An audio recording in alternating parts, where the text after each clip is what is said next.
Rahayu saudara-saudara sejiwa Tosanaji Nusantara. Jumpa lagi dengan saya Joko Supriyadi dari JS Collection Kris Hadi Channel Jakarta. Marilah kita awali dalam doa. Semoga senantiasa segala yang terindah dan yang terbaik terlimpah untuk kita semuanya. Amin. Kita berada pada tayangan 194. Topik yang saya ambil adalah seputar dapur jalak sangu tumpeng, atau secara singkatan di dunia perkerisan biasa disingkat JST, dari masa ke masa.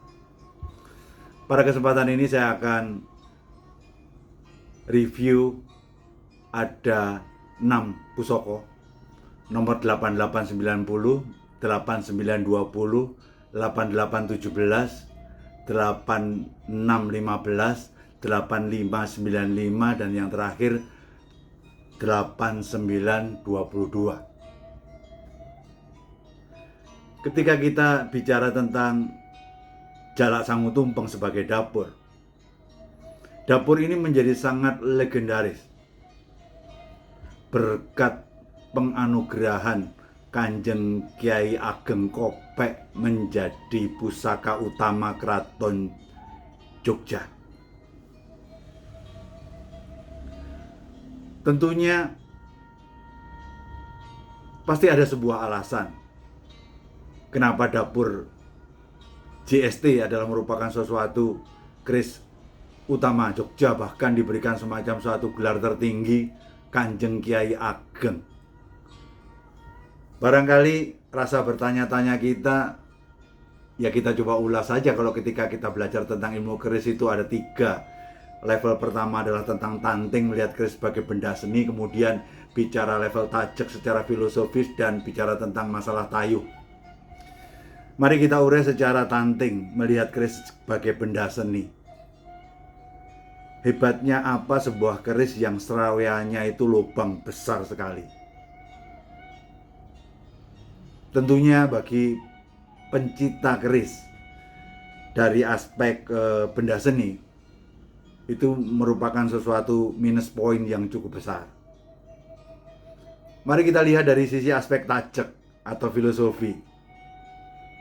Ketika kita bicara tentang masalah jalak sangu tumpeng, mari kita coba urai. Jalak sendiri adalah merupakan suatu burung yang menggambarkan adanya suatu keceriaan. Dan burung itu nampak semangat sekali. Ketika kita bicara jalak lebih ke arah mewakili ceria dan semangat, kita bicara sangu. Sangu itu adalah bekal. Kalau orang yang punya cukup bekal, biasanya terkategori orang sejahtera. Sementara kita bicara tumpeng, seperti kak segitiga begini. Yang di atas itu pucuknya berupa titik, menggambarkan gambaran akhirat. Sementara yang di bawah tumpeng itu macam-macam sekali. Ada lauk pauk, ada sayuran, ada macam-macam sekali. Macam-macam itu menggambarkan tentang duniawi. Sehingga jalak sangu tumpeng secara filosofis, menurut saya, menggambarkan adanya suatu semangat akan sebuah harapan kesejahteraan hidup di dunia dan akhirat. Ketika kita melihat tentang masalah tajak menjadi semacam satu sangat masuk akal, itu merupakan suatu alasan utama kenapa Kanjeng Kiai Kopek dinobatkan menjadi pusaka utama Yogyakarta. Berikut sekilas kita review 6 keris saya yang berdapur jalak sangu tumpeng. Ketika topiknya dari masa ke masa, mari kita awali dari Keraton Yogyakarta. Jalak sangu tumpeng nomor 8890 dengan panjang 34,3 dan pamornya bulat dari atas sampai ke bawah, masuk Wahyu Tumurun dengan gambaran bilah dengan ukuran nampak secara tangguh HB5. Dari sisi HB-nya nampak jelas, dari sisi pijatannya titik terendahnya pada titik tengah seolah-olah orang mengatakan ngendil. Dari sisi gerenengnya ini kayak perosotan. Kemudian bicara tentang masalah gandek dan odo-odo serta lurusnya bilah dari sini meruncing sampai ke atas. Tangguhnya adalah HB, lebih spesifik adalah HB5. Dan pusaka ini memang cukup legendaris. Karena saya dapatkan dari seseorang yang menurut orang itu ada 3 bilah dia dapatkan keris Jogja semua, bertangguh HB semua, yang didapatkan dari Gusti Yudo, di mana Gusti Yudo adalah adik dari Sinuhun HB10 sekarang. Jadi saya sangat percaya dengan orang ini, sehingga ini adalah merupakan semacam sesuatu hibahan dari Gusti Yudo. Jalak Sangu Tumpeng, Wahyu Tumurun, Kinatah pada Gandek, Panji Wilis. Ini Anda bisa lihat pada keris bernomor 8890 di website menjadi lebih jelas. Ternyata tidak hanya HB yang mempunyai jalak sangu tumpeng.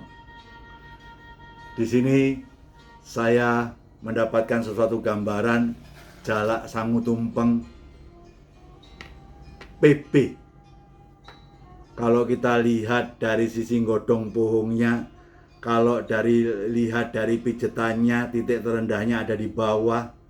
Secara garap, material, tantingan sangat ringan. Tangguh saya adalah tangguh PB7. Ini adalah nomor keris 9920, 8920 yang baru saja saya upload dengan panjang 37,7, wengkon PB7. Yang menariknya adalah keris ini sangat kontras antara besi aten dan besi tapian, sekaligus pamornya yang tidak ada putusnya, pamor wengkon, bahkan di belakang garisnya atek pada gonjo, wuwungan gonjo sangat tegas sekali. Ternyata PB pun juga punya jalak sangu tumpeng. Bagaimana ketika kita dari nom-noman naik ke atas ke Mataram? Ternyata nomor keris 8817 JST dengan panjang 38,5, pamor ceprat-ceprit nampak dari sisi pamornya. Ini lebih merupakan suatu tangguh Mataram Sultan Agung. Ternyata di era Mataram pun juga JST ada. Bagaimana kita lebih lanjut di atas dari Mataram? Ini pernah saya review. Saya pikir yang biasa menikmati sajian dari JS Collection, melihat rangka ini dan kemudian handle-nya ini, pasti akan paham bahwa di dalamnya adalah keris jalak sangu tumpeng dengan panjang 35,5, tepatnya keris nomor 8615. Dengan gambaran pamor yang akodiat, dengan geger sapi bawah ke atas, dengan sogokan yang sangat lebar, khas tangguh keris Pajang. Konon cerita ini adalah satu keris Keraton Surakarta dulunya.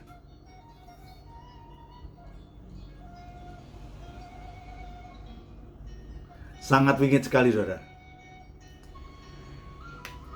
Menginjak pada yang lebih tinggi lagi dari Pajang, kita melangkah ke Mojopahit. Ternyata di Mojopahit, tepatnya nanti silahkan dilihat pada keris 8595. dengan panjang 34,8. Ini adalah keris Mojopahit Jalak Sangu Tumpeng dengan pamor ceprat-ceprit khas Mojopahit, pamornya ngambang. Kalau kita lihat tentang yang terkait dengan gandeknya khas Mojopahit, panjangnya, besinya nyabak, pamornya luar biasa.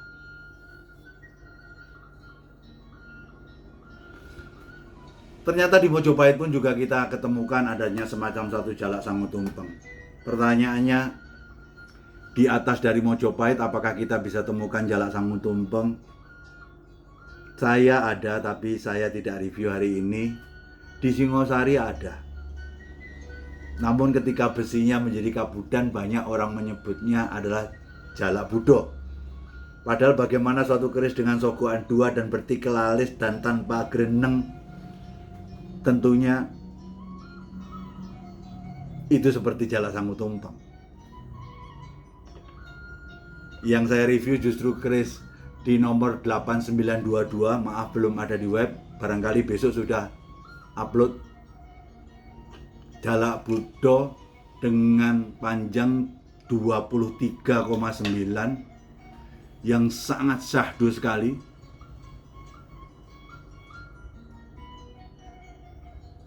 Lurus, tangguh Jalak Budo Kediri. Kalau dilihat dari bedanya dengan Jalak Sangu Tumpeng adalah ketika kita masuk kepada Jalak Budo, dia sedikit lebih pendek. Bukan sedikit, banyak pendek, karena model-model kabudan seperti itu. Tapi ada kabudan yang panjang juga. Orang menyebutnya Jalak Budo karena memang besinya adalah besi kabudan. Sehingga saya cuma hanya bisa mengambil benang merahnya. Sangat mungkin cikal bakal dapur Jalak Sangu Tumpeng adalah dari dapur Jalak Budo.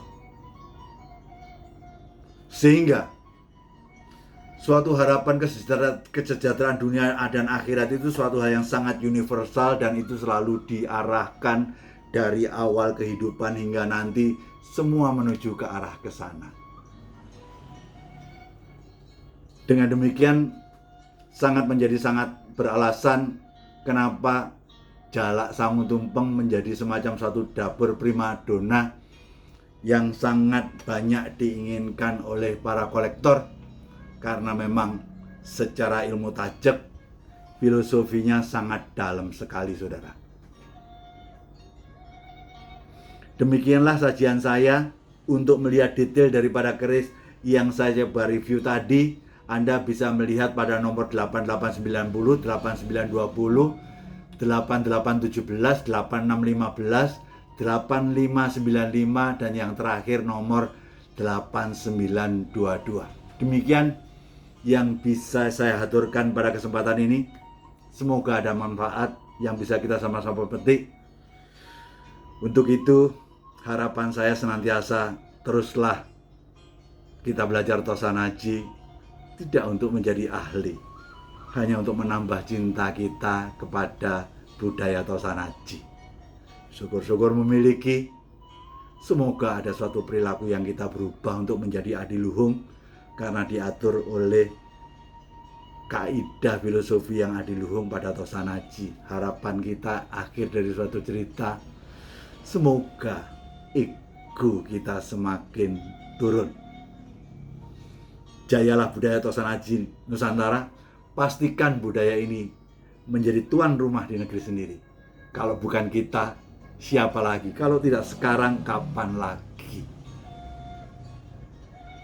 Tidak ada alasan yang lain ketika kita terlahir di bumi Nusantara harus turut mengangkat langitnya.